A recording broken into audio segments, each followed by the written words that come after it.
Tonight the focus of your homework was taxes, tips, and commissions. And so the question asks, what is the amount of tip you would pay if your food bill is $15.80 and you were going to tip 10%? And so again, remember, we have a couple of things we want to know. We want to know, first of all, the amount of the tip. And second of all, we need to rephrase this statement so that we put it into is of correctly. So I would ask, what is 10% of $15.80? Well, that makes it very easy for me to put it in my is over of equals percent over 100 format. What is, that's what I'm looking for, over of 1580 equals 10 over 100.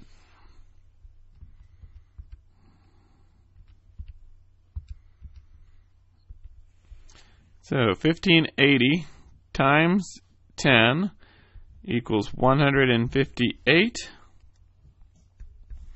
100 times x equals 100x. Divide both sides by 100, and that will give me a x equals 1.58 value.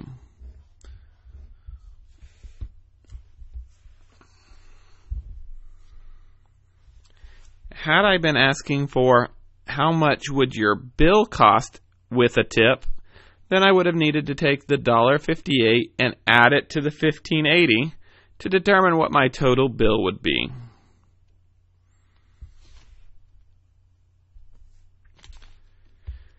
Number 3 asks, if you are given a 4% commission on a $2,000 income, how much commission are you being paid? Again, this problem is only asking for the total commission, not asking how much will I be paid in total. So I want to figure out 4%, so 4 over 100. What is 4% of 2,000? Well, 2,000 will go in my of position, and I would cross multiply. 4 times 2 is 8. So 8,000 equals 100x. My x will equal $80.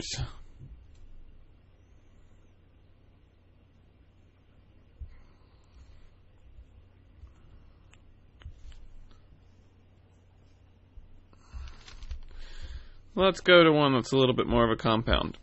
Number 7. If you spend $35 for a sweater, $28 for shoes, and $18 for a DVD at a store, what is the total amount you will pay if the sales tax is 5.5%?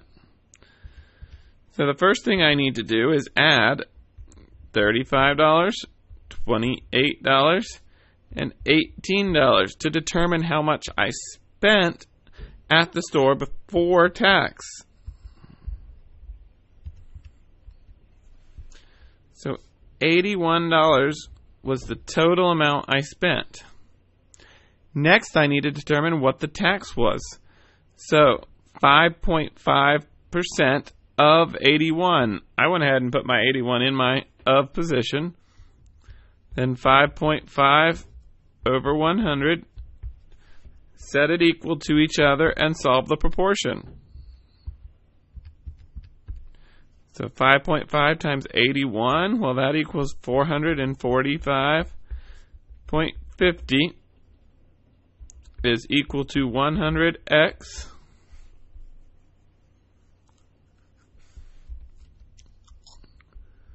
Solve for x by dividing both sides by 100, and my x equals $4.45. Well, 4.455, so I'm going to round that up. $4.46. Again, I spent $81 was the amount of the merchandise plus the $4.46 in tax.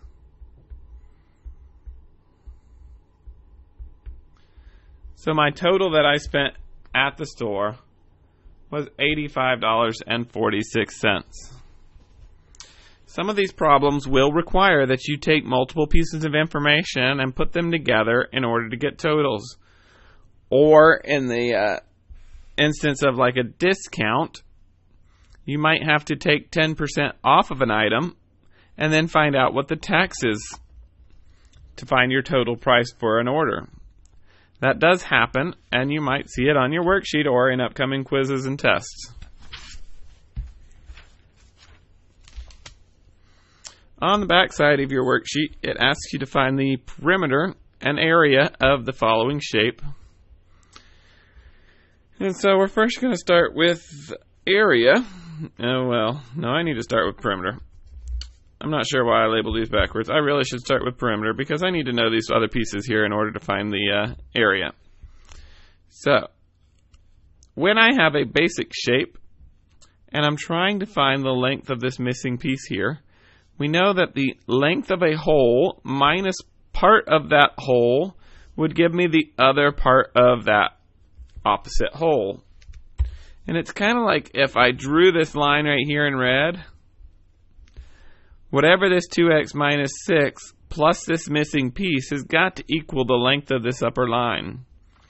Well, we can do that in reverse. 2x plus 4 minus 2x minus 6 has got to equal the length of this missing part. So let's do this math. 2x plus 4 minus 2x minus 6 is going to give me my length of my missing bottom down here. Now I have to be very careful to properly distribute this negative sign. So negative 2x, a negative and a negative becomes positive, so plus 6. And now I can simply combine like terms. 2x minus 2x is 0. Positive 4 and positive 6, well, that's 10. So my missing red section right there is 10. If the red section here is 10, well, then its opposite piece down here is also 10. So now we've found one more section of our perimeter. I got to do this again in order to find the missing piece here.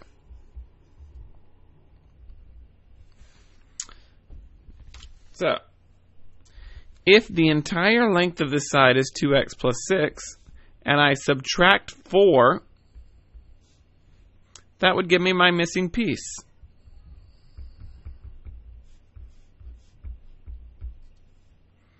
So I combine like terms. 2x plus 6 minus 4 equals 2x plus 2. Well, that then is my missing piece. Well, now I could find area or perimeter. It doesn't particularly matter which one I do first, because I have enough pieces to do either. I know that the length of the bottom shape down here on this rectangle is 10, and its width is 2x plus 2. So let's go ahead and figure out its area. 10 times 2x plus 2. 10 times 2x is 20x. 10 times 2 is 20. Well, that is the area of this lower section.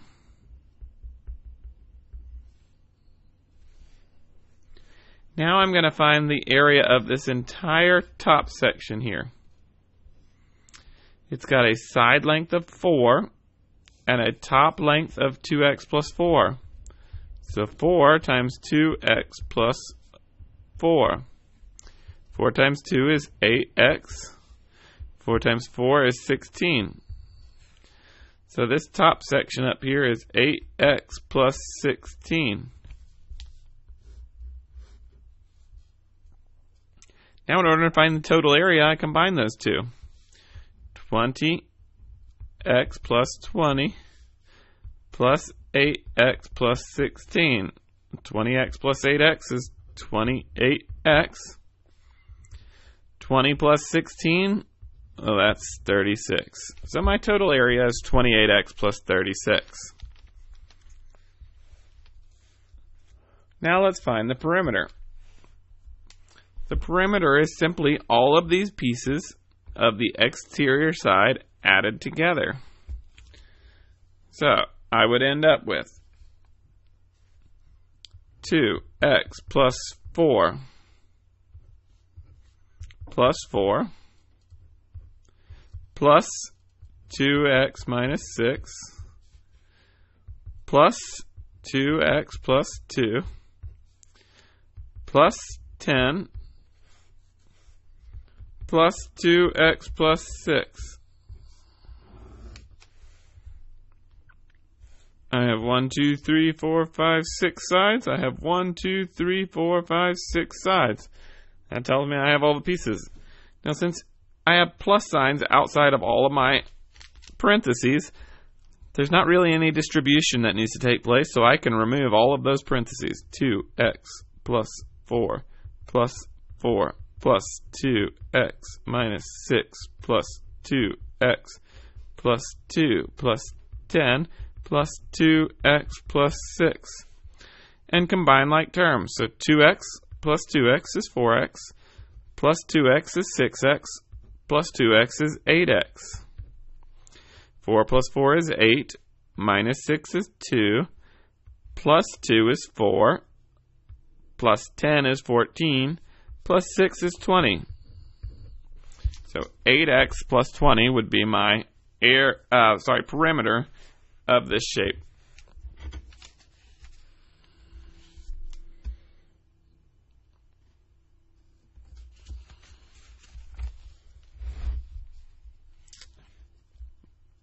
Now problem 12 asks for us to solve for x. And first thing I need to do is distribute. So 2 times x would be 2x. 2 times 4 would be 8. Equals 2x plus 16. Now in order for me to start solving for x, I need all of my x's on the same side. So I'm going to subtract 2x from this side. Anything I do to one side, I have to do to the other. 2x minus 2x is 0. Again, 2x minus 2x is 0. 0 plus 8 is 8. 0 plus 16 is 16. So I end up with 8 equals 16. Well, that's not true, so I'm going to go ahead and put a negated sign through my equals, because 8 does not equal 16, and say that this has no solution.